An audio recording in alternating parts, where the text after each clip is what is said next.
This is your servant calling mistress. The one I've been a-traveling since they threw me out of town. They summoned me to testify, but I would not rat on Mook.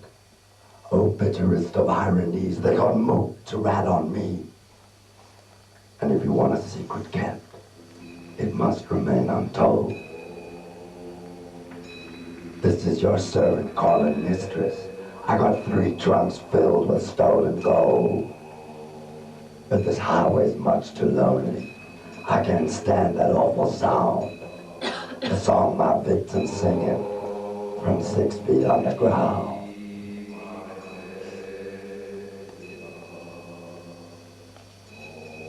"16 roots to the wall. One more lie before I fly. Said there are 16 ways to get loaded. I want to do them all before I die." We drove her car back to Hilltop. She was one day short of being 9 months clean. She passed me the pipe and then we did a blowback.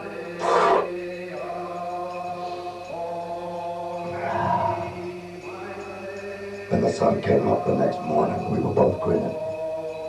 And the devil had 2 more souls in his chambers. So there are 16 roots to the devil. One more lie before I fly. 16 roots to get loaded. I want to do them all before I die.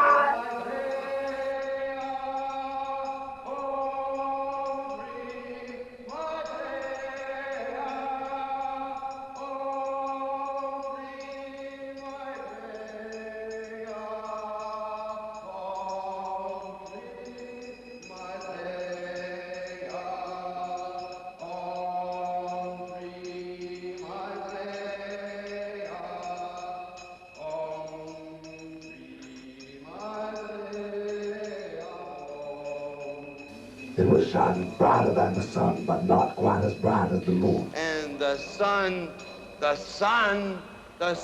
my visible father, making my body visible through my own eyes.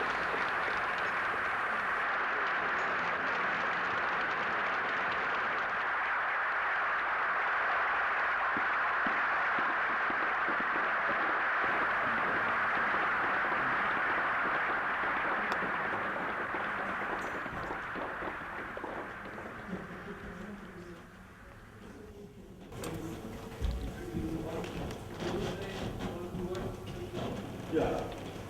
I'd just like to thank Max for organizing this event. Thank you very much, Max.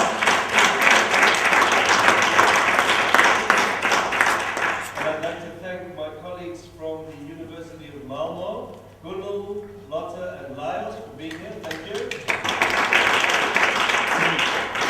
And very special thanks to my friend from Paris, Dionysus Antonis, who is here tonight with an extraordinary man who is the father of independent filmmaking in not only England but in Europe and the universe, Peter Whitehead.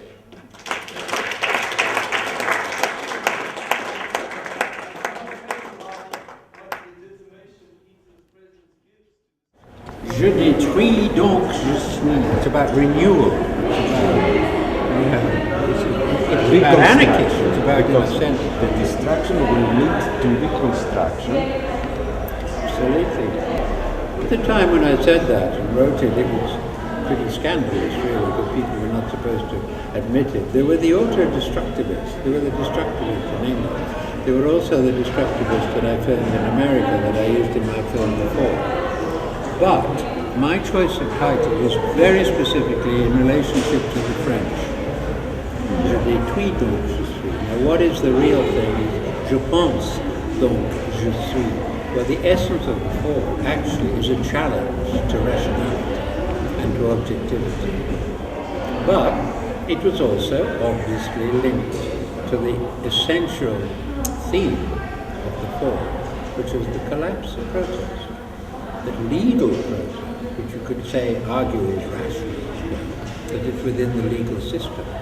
It's condoned and accepted. At the point that protest, as it did in the 60s, started to become illegal and to push it beyond to the point where it became anarchy, to the point where it became finally terrorism, because the people in the fall who are in Columbia University and on the streets and everything were within 4 months of becoming the weathermen, who are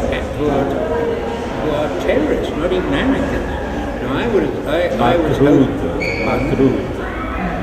Mark Rudd, Ezra Brown, Tom Hayden, all these people, one way or another, were associated with what happened after May 1968. And it all happened, it came to a head in Columbia. Columbia was the most significant event in this whole developing thing, because it wasn't just the university that was occupied by the university students.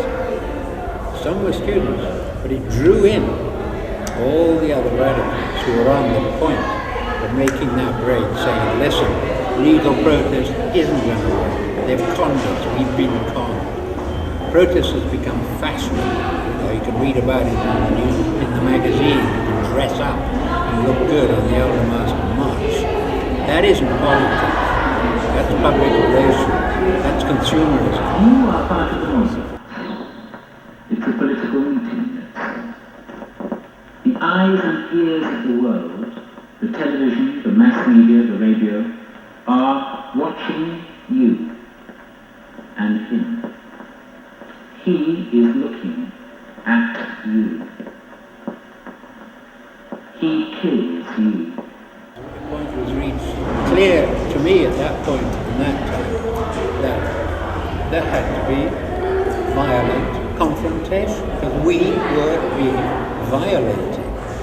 You talk about political correctness. Political correctness was an act of violation of the freedom of the individual, not just women. Which is why, if you're being acted upon violently, if you're being abused, if you're being violated, do you not have the moral right, according to the laws of nature, to stand up to it and fight back? You bloody well have. And if they're working out a strategy and it's taking you to work out a strategy. So, here is Aryan. My apologies for being so late. We had a real crisis. There was no machine to play the film. We had to go and make a DVD. I don't believe it. Stupid apologies. My apologies for yesterday. Okay, still there. Well, ill met by moonlight, well met by sunlight, and well met by any old light. Good to see you. It's great honor to meet you. Great honor. For me to meet you too. Really, I've seen your films and known what you're up to and read your blog and goodness knows what else. Come in, sit down now. you know, of course, the Now fall. you've got to go and sort what? The fall is one of those documents of the 20th century that defines kind of everything that went crazy and mad about the last 30 years. Well, I didn't look at the fall for 40 years or whatever it is, however long. And having been forced to see it in all these festivals and things in their retro, and hearing the way people talk about it, like you now, I looked at it there and I thought, well, yes, it just captured something, didn't it? It wasn't made on the spur of the moment, but it captured it. You know, the editing in that film is so... You put down a blueprint for how media would develop after you, and I think you were operating outside of yourself. Well, I was definitely 30 years ahead of the time. Everybody says it could have been shot in last year, which is true in a funny way. I look at it now and I think, where did it come from? But, you know, it was a fascinating moment. I was in a trance. You know, the whole film was made in one long hallucination. That's what it is. No, I like it more. I'm trying to make a sequel. The film I'm making now, not having made a film for 40 years, is in a way, it's developed from it. It's not a sequel, it's developed from it. But I'm just hoping it doesn't take 40 years to get recognition.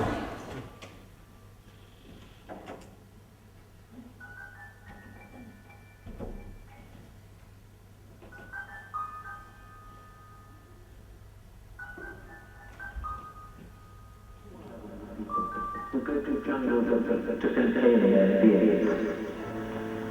And one here and there, other side of the world, when they have the media maintains the fear and maintains profitability. Productivity and profit are a function of fear. Fear and loss of the world. The fall starts with the TV screen, the white dot, the digital, and it ends with it. It's about somebody being sucked into that screen. But I've taken that idea and I'm taking it the whole way. This is why I really like this with Dionysus to show, because it's Eve Klein blue, and I'm actually using the Eve Klein blue. In the fall you've got the screen, which is that very first little Sony portable video recorder with me sucked in, the image and everything, beginning and end. So it was really about being transformed into a virtual image, pure debauch.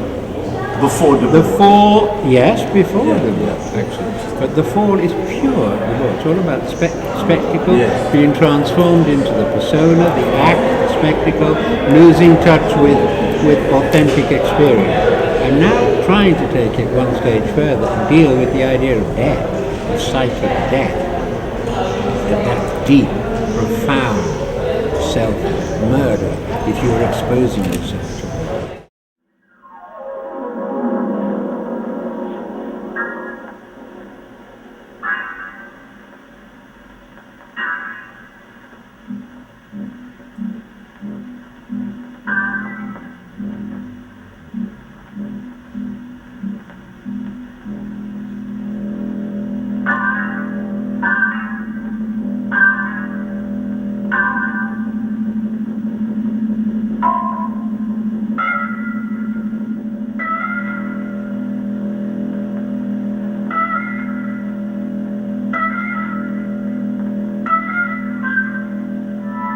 With the present, with the words, with the images, you are dead.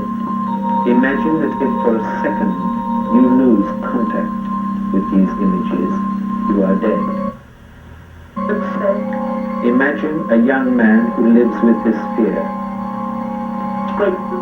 who decides to commit the ultimate act of protest, the assassination of another human being, with the decision to kill a spectator at a political rally, when the eyes and ears of the world, the decision to kill a spectator at a political rally, let's say. Assassination derives from the Arabic for hashish. Murder is the ultimate act of objectification. When communication fails, there is violence. When protest fails, there is a failure of communication. He decides to kill you at a political rally when the eyes and ears of the world, the television, the mass media, are watching you. His act of destruction has given his life meaning. The decision to exploit the sensationalism of the media, the sensation of the moment. One single act in the present to give meaning to the future. One single act in the present which contains the future. Identification, identical, drawing attention to one's own predicament. The world.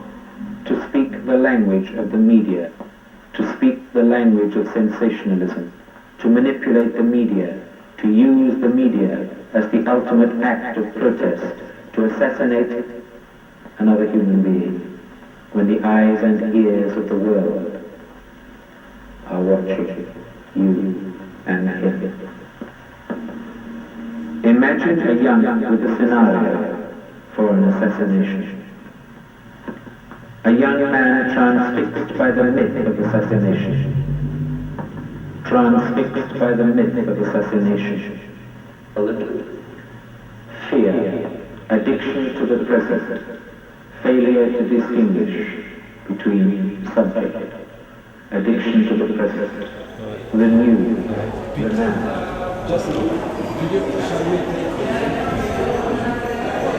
We're going now. They're still in this, they're talking a lot. You can talk the English. No, they're talking about the future. Well, I'm going to start walking up because it's going to take me twice as long. Yes, let's get a seat. Might as well start now. This is amazing that you organize this. It's great to see you. It's great to see you after please it's the first door of the Euro. Please. Thank you. It's in there.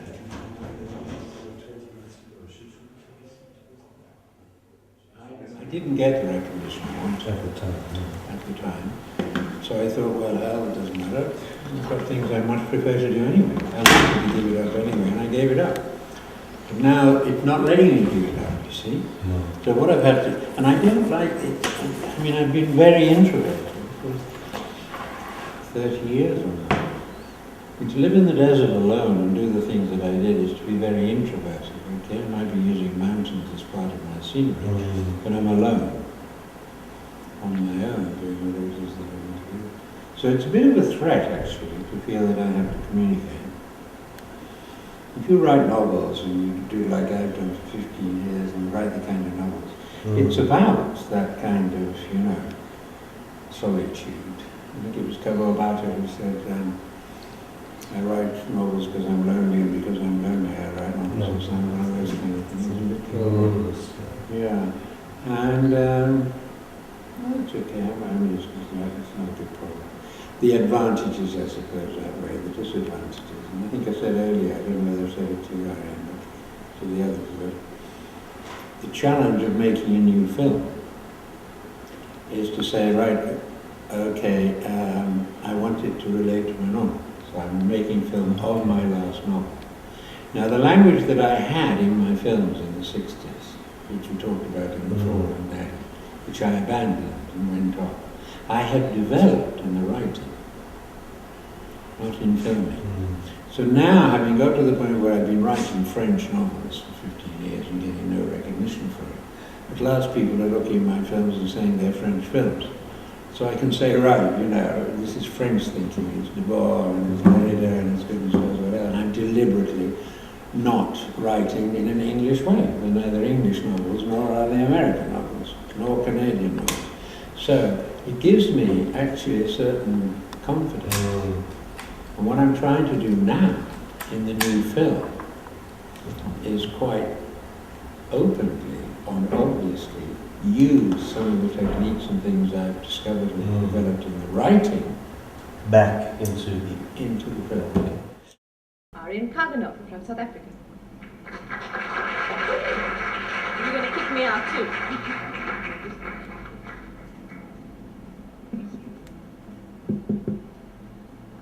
God and the devil were both reading the book. The devil said to God, hey, take a look. There's a photo of me and I get more mentions. God shrugged and she smiled and she said, so what? I win in the end.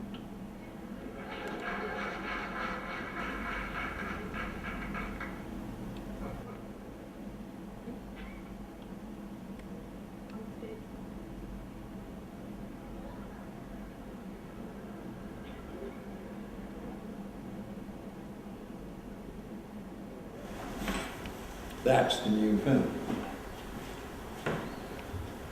Perhaps it's a good idea to go through the different chapters or sections for you can explain. Well, that's what is going to happen. This was originally a novel, or 3 novels that was on the website.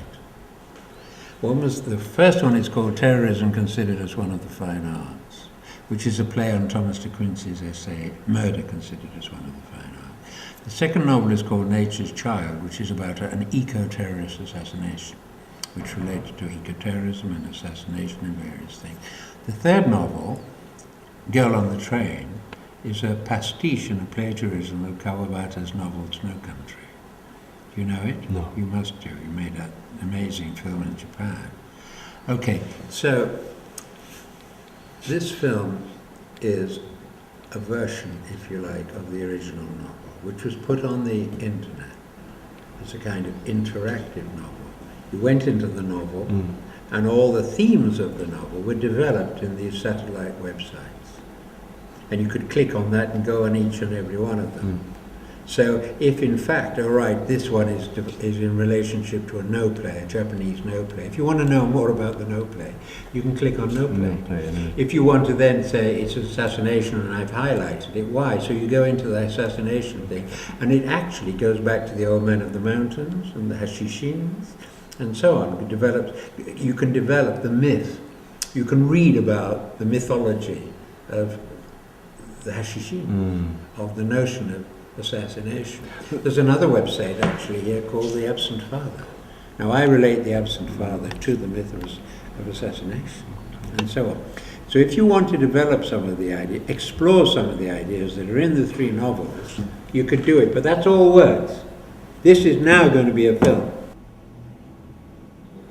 The novels are about largely one single feminine character, who is the girl who is setting out to commit an act of assassination, which is to be, like in the fall, the ultimate act of eco-terrorism. And she's part of a revolutionary cell called the Rainbow Warriors. And the person she's going to assassinate actually turns out to be someone now in the French nuclear industry, working for the Echelon Network and goodness knows what else, and with all these fingers in the pies, high up now in intelligence, okay? He turns out to be the guy who set up the operation that sank the Rainbow Warrior boat in the New Zealand harbour 30 years before. So I'm taking the idea of that original act of state terrorism and now dealing with a young, intelligent, sophisticated young girl who's prepared to become an assassin because she has the perfect wit. Because in killing this victim, she brings all the things together.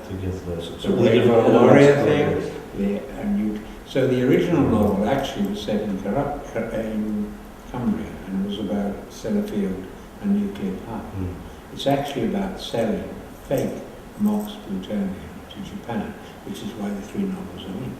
It's connected. It starts in Cumbria, goes through to Nature's. The Nature's Child one is about the murder. Now the murder, which is in the second novel, the assassination, which involves the guy, Michael Sheen, is much closer to Daddy.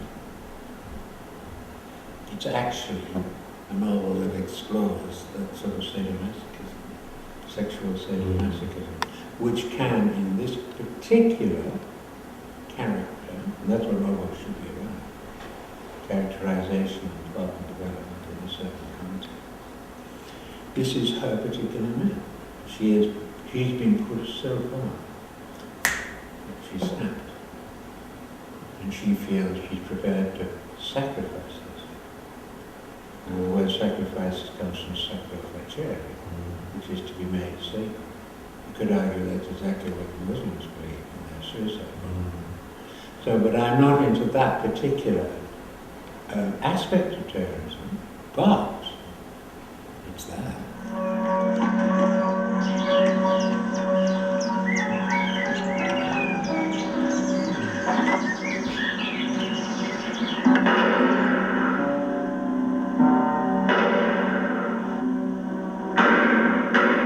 Goodbye, Daddy. I'm really sorry to see such a good man go. You just had to go, Daddy. But I don't want you to take this at all personally. Personally, I had nothing against you, Daddy. As daddies go, you were no more nor less of a fake than any other daddy. It's just that it's not your moment any longer, Daddy. It didn't work, Daddy. It just didn't work. Your slaves have finally freed themselves. Mummy, Mummy, I got such marvelous news for you. At last, Daddy is dead.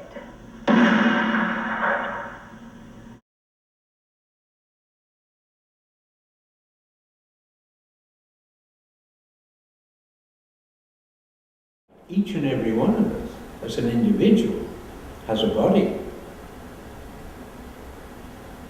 especially women, have a much better, or different, or more extraordinary, sacred attitude to the material world and their body.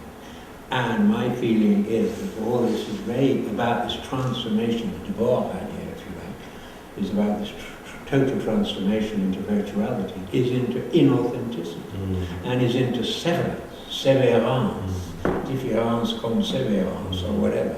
Actually, it's about how we are destroying the environment. This is the environment. This is the food we eat. This is the air we breathe. So in fact, it's about this gulf opening up now at such extraordinary speed between the human being, who is no longer sees himself or feels himself to be an authentic part of it. My problem is creating now, is creating duty, is creating something. My problem is creating now, is creating duty, is creating something which has to do with you, which has to do with now, which has to do with bombs and everything exploding in the end of the world. And when? This one is called The Ballad of the Western Hotel on Deckers Road. There's a little story to tell you about this one, because on Deckers Road is just where I live, and it's the road that separates the nice, neat suburb that I live in from the hardcore ghetto called Westbury. So the nice, good suburb people like me don't go to the Western Hotel on Deckers Road because the gangster girls are there and they break your hearts. So this is about one of those girls. Men are from Mars, women are from Venus. Your cunt is a hole, my cock is a penis. You betrayed me with your cheating vagina. It's not your laughter I think of in the nights without Saturn. It's neither your smile nor your breasts that I miss. It's your avid little tongue at the crack of my arse. Cleaning, always cleaning my stinky parts. It wasn't your soul that cheated on me. It wasn't your mind. It wasn't even your body. It was your cheating vagina. What's your next film? I think I'm going to have to make a documentary about your film. It's also extraordinary how the dots are joined for us, because I picked up this book this morning at the Tate Modern, and the last essay is called A Sick Planet, and it's about pollution. Pollution is in fashion today, exactly in the same way as revolution. It dominates the whole life of society, and it is represented in illusory form in the spectacle. The two key words there are spectacle and fashion. When things become totally fashionable, you've lost everything. And that's why in the fall, of course, you have Alberta dressed in the fashion. And you have Gloria Steinem saying, protests has become fashionable. Once protests become fashionable, it's usually to be processed. It's been conned, been brought out.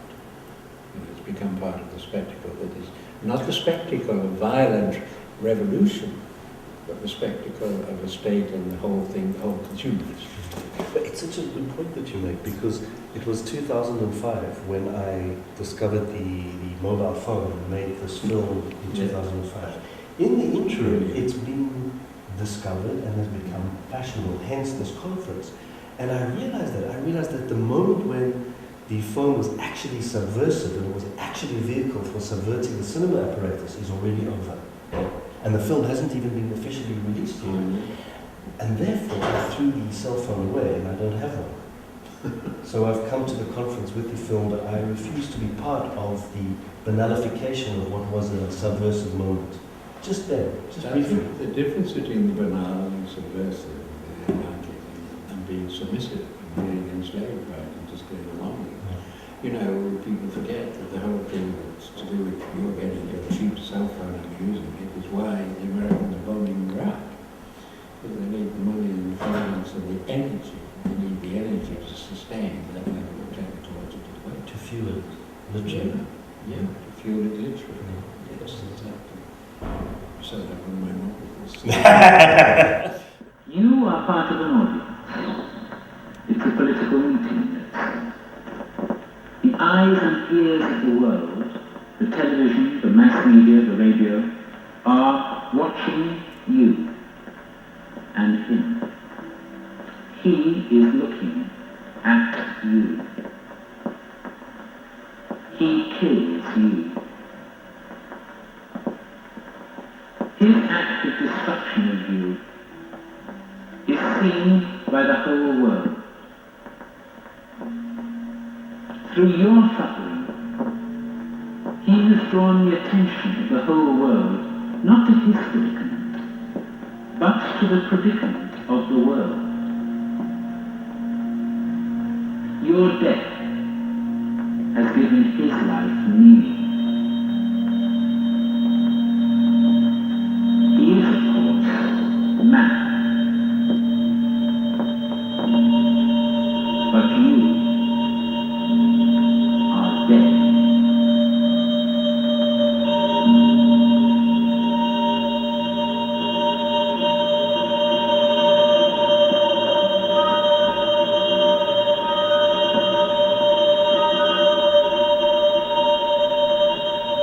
I want you to imagine when these images, these words stop, you are dead.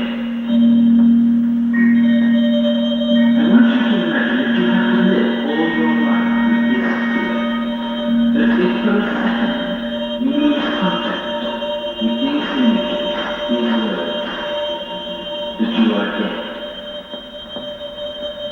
If you live with this fear, you are addicted to the instantaneous. You are condemned to the present. There is no past, no future.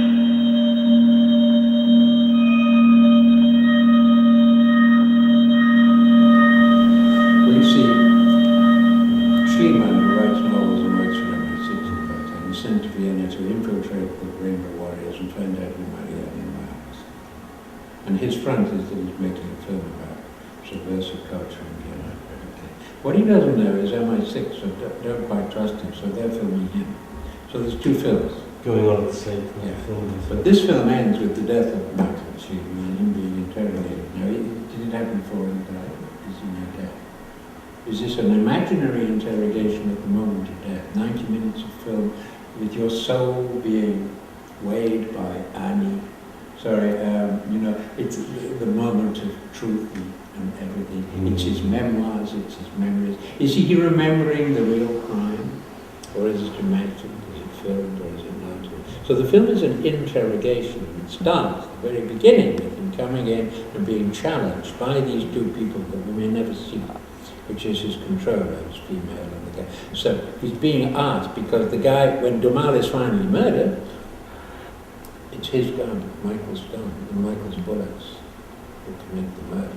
Is it possible he fell in love with Maria Lenoir and conducted her assassination? Or did Maria Lenoir never actually exist? So the whole thing is about disinformation and everything, but the interrogation is going on directly with Michael Schliemann, who has to answer their question. Now they've got his computer, and the computer appears in the film with all the guns. So they've got the computer and they've got it in front of them, they've got Michael Schliemann in front of them, and they've got the screen, and they can click on it. But when you click on this now, it doesn't go to words, it'll go to clips from the film. Oh, great. So you're actually in his bin with all the clips that have been shot. But this is the key thing, you see. Depending on his answer, they ask him a question, what does he answer? Then they might click on a particular thing. And they go to the one thing and they look at it. And they may look at it and he who just refuses to say anything because he's drugged on morphine, because he's dying, opium, and the Thomas de Quincey, etc. So he's sort of, we're not quite sure why he's deliberately telling lies, obviously to cover up for his murder, or for Maria's murder. But those are saying to them, in a way, once we're into this website, which really is going to exist, which will have in each of those little satellite websites a clip of his film, which I suppose if Michael Schliemann had lived, he could have put together as a film. But he's now dead, so who's putting the film together? Oh, wow. In a way. Controlling intelligence behind it, who is that? Two people who are asking him questions are finally editing the film. That we're As watching. we see it. That we're watching Exactly. our film, yeah. And they So might go back. pull the They rug. might go back. Well, we pull the rug finally and absolutely and utterly from any notion of objective truth, or legal truth, or whatever you want to call it. It is actually about pure labor, or Baudrillard. Everything has become this sort of diaspora of fragmentation. It's a fractal kind of disintegration. So I'm now into Baudrillard rather than Debord, because Baudrillard is the one who said, nothing dies anymore. Michael Schliemann cannot die. But he doesn't want to die, because he wants to tell the truth about the work he did for MI6 and Assassin. Okay, but that's interesting. He wants to tell the truth. What truth? Well, he has to tell the truth in his memoirs. And his memoirs are going to be published on the internet. This is the Michael Schliemann memoirs. This is the truth about what really happened with him working as an agent. But his truth, his version of the truth. His memoirs. But he has to be careful because MI6 can erase them. So the memoirs have to be fluid, protean. They have to be forever moving around from one place, from one different website. He has to make them mobile forever. Fiction becomes infinity. And we don't know, and will anybody ever know, that the story that Michael Schliemann tells in his memoirs, which are on the website and in this film, is the truth about a real event. But fiction becomes infinity is extraordinary. That's a great chapter. That's really... Fiction becomes infinity is, in fact, was the subtitle originally of mynozone.com's website.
What is terrorism? It's about terror, creating terror or reacting to terror. And the interrogation. Our ultimate terror actually is to be judged, isn't it? To be interrogated. I have one for you. I thought of this a while back here. Another quote. Yeah, but this one you have to actually see written for it to work. Can I have that? Can I film it? This is for you then. Thank you. Should maybe... I'm so delighted that you're here. It's really the... No, at last. Dionysus comes with extraordinary gifts, doesn't he? He's a magician. Yes. I'm going to just run ahead and get you started. So. Well, we'll come quietly down now and sit near the back and watch your film, and we'll talk afterwards. In some minutes we will be there. Okay. See you. Thank you, If we don't get lost. Should be alright. Get lost. Yeah. How was that? It was good, yeah. It'd be fun to talk more, I think. What? It'd be fun to talk more, even. Well, yeah, we can do it. Yeah. Is that what you wanted? Of course. What a great guy.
I went to my own funeral. They were playing that celestial music.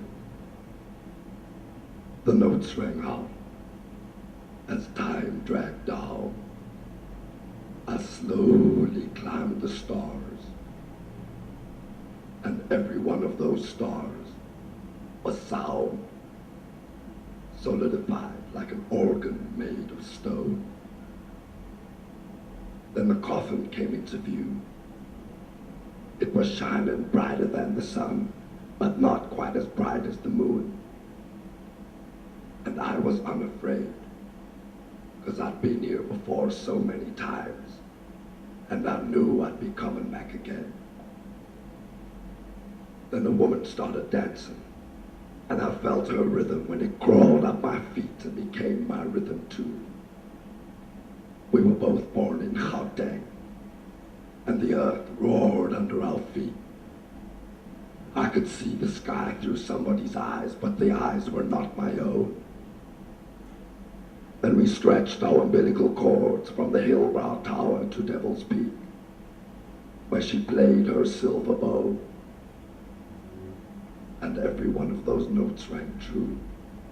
And my heart stopped beating because I didn't give a damn if I lived or died.